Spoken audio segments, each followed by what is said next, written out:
So I did a lot of work on this farm because labor is hard to come by. The city being near, they would rather go work in some factory than come and work for a farm. Most of these pits I only carried compost and filled the pits myself for planting. And even the poles I painted. Some of them I welded. The thing is, the welder didn't come one day and I had to finish welding these poles. So I borrowed this machine from someone I know and I didn't wear those goggles. So I went blind for a day.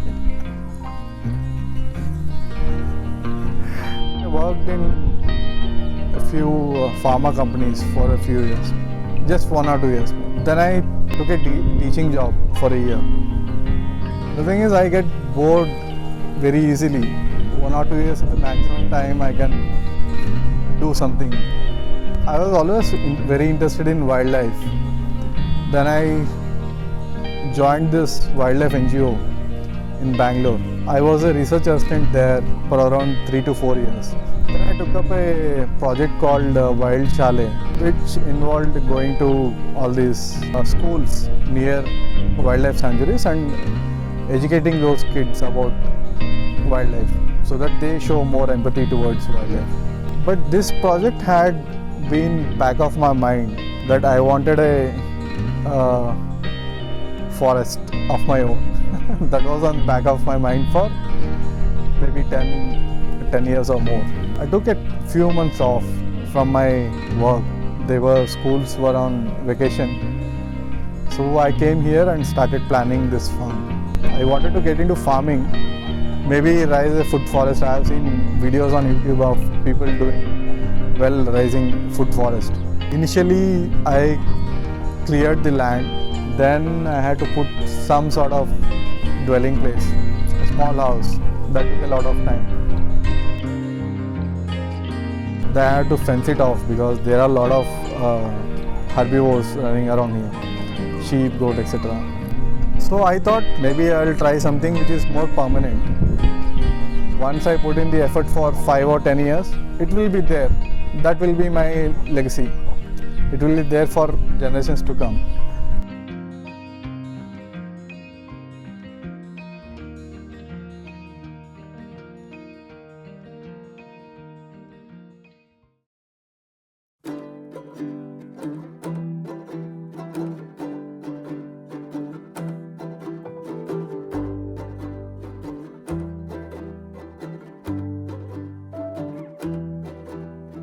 All this time, whenever I was in Bangalore, from different sources, I used to collect saplings, which I like.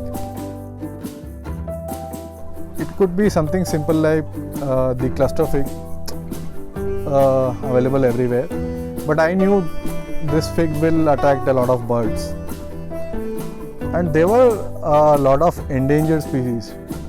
So GKVK has this special nursery of endangered species. So I went there and whatever I could get my hands on, I collected those. And there are these trees which I have special memories with. So there's this plant called Mahua. North Indians call it Mahua. South India it's called hippe. So when I was in Eastern Ghats, I used to see bears congregate around these trees. They come there and eat the flowers and they get all tipsy. So whenever there's a Mahua tree, there are going to be bears in the morning and evening. So I collected Mahua trees, saplings. There are other lot of trees which I have some connections with. I grew up under a Australian acacia tree.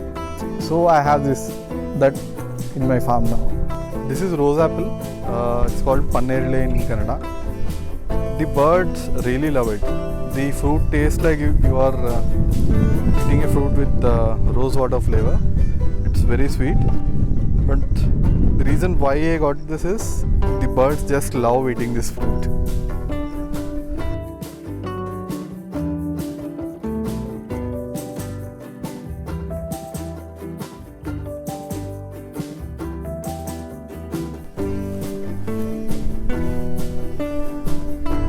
called a Mysore fig tree.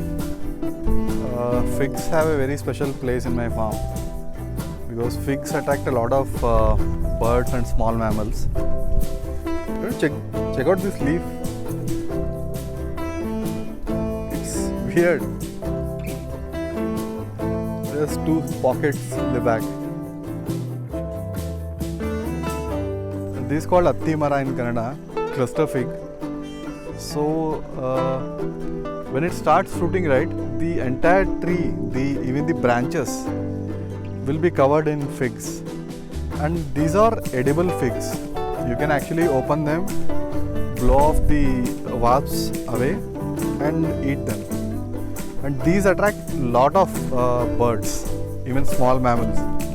It's very important for birds. So this is a common Singapore cherry. You'll find it everywhere in cities. Normally it's everywhere in Bangalore.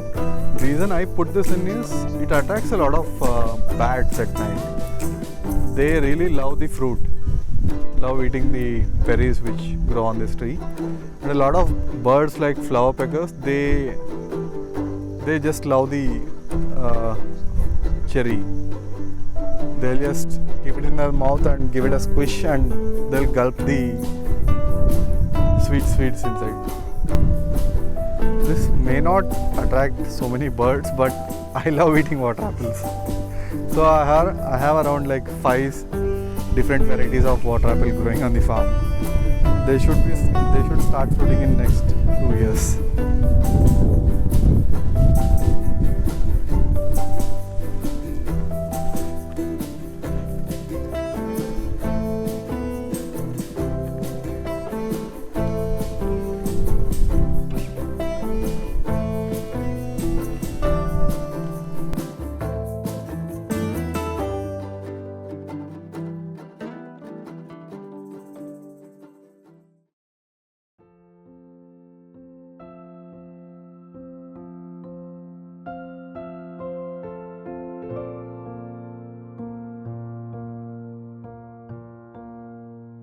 Whenever I used to come back from the field, I used to see trees which I like or some species which I had some fond memories of being chopped down, removed for making a road or something.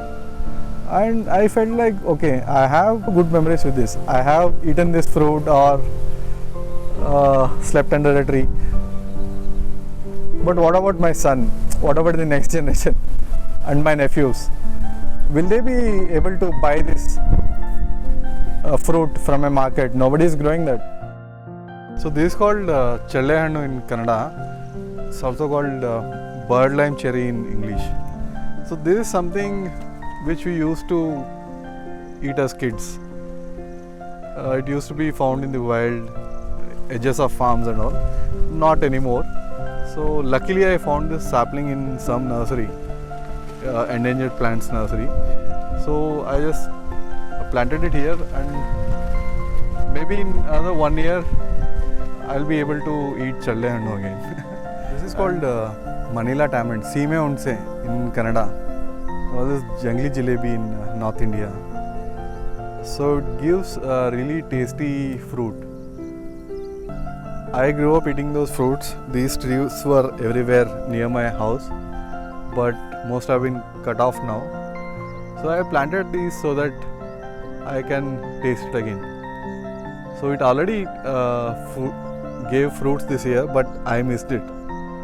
So next year maybe I'll come down when it fruits again. So this is called an Australian acacia. I grew up playing under one of these trees, and later I found out that it's very good pioneer species. If it's an arid landscape and you can't grow anything, you can start with this, and in its shade you can plant other local species and later maybe cut it down. It fixes nitrogen in the soil, so this is supposed to be very good, but nobody is making saplings of this anymore. I could hardly find just one sapling from all the nurseries I went to. And the amount of leaf litter it puts down, right? It's amazing. It makes amazing mulch. It's not the eucalyptus wala acacia. It's the nice one, good one. not so invasive. So this tree is called Jammi Mara in Canada. Even if you pay money, the locals won't cut it down. They will cut down a neem tree if it's on the way, but they won't cut a Jammi Mara, whatever you tell them. So it's very important. Culturally, it's supposed to be very important. They say the Pandavas, when they went into exile, they hid their weapons on a Jammi Mara. Called Kejri in Rajasthan, state plant of Rajasthan.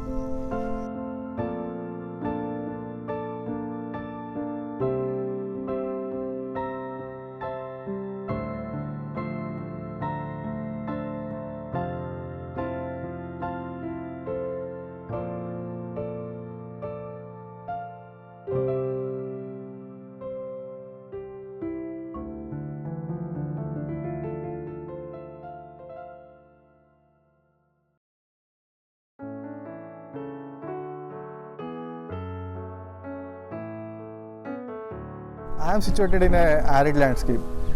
So whatever I put in which is suitable to this region. I don't want to put in avocado. If you go around my farm, you won't see a single coconut tree. It's easy to raise, but I know for a fact that coconuts will use a lot of water.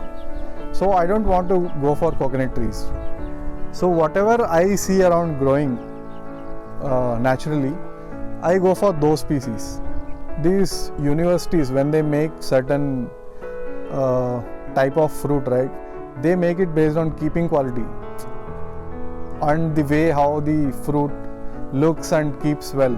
It should stay in the store aisle for like 3 weeks and it should stay well. So that's their factor when they release some new breed of fruit.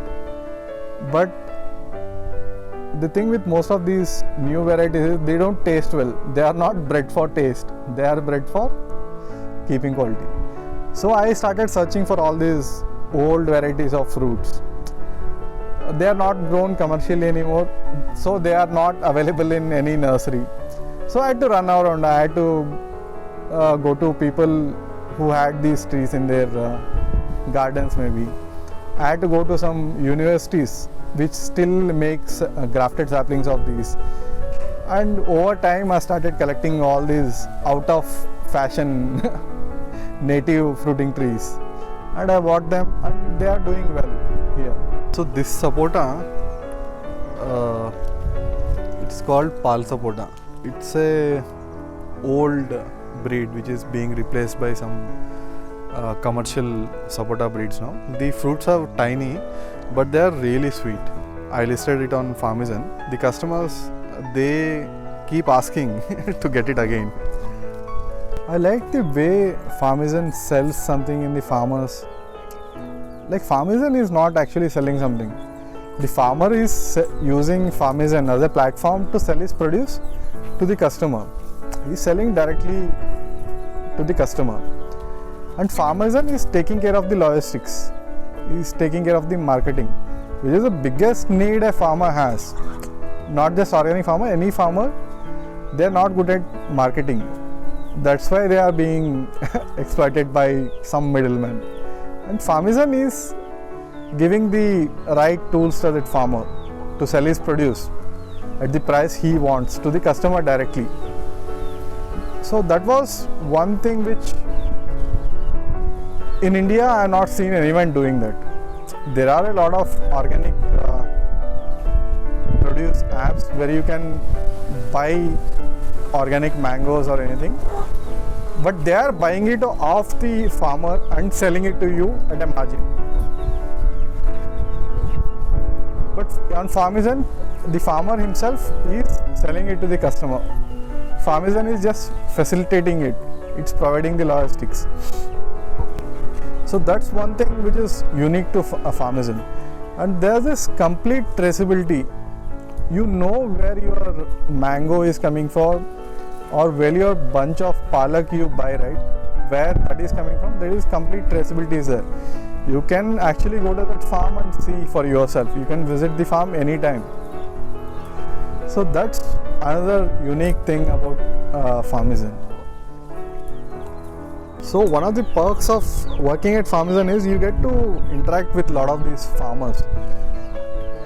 And I, being a nascent startup farmer, beginner farmer myself, I get to learn a lot of these new things from these guys. Now I know for a fact that organic farming works,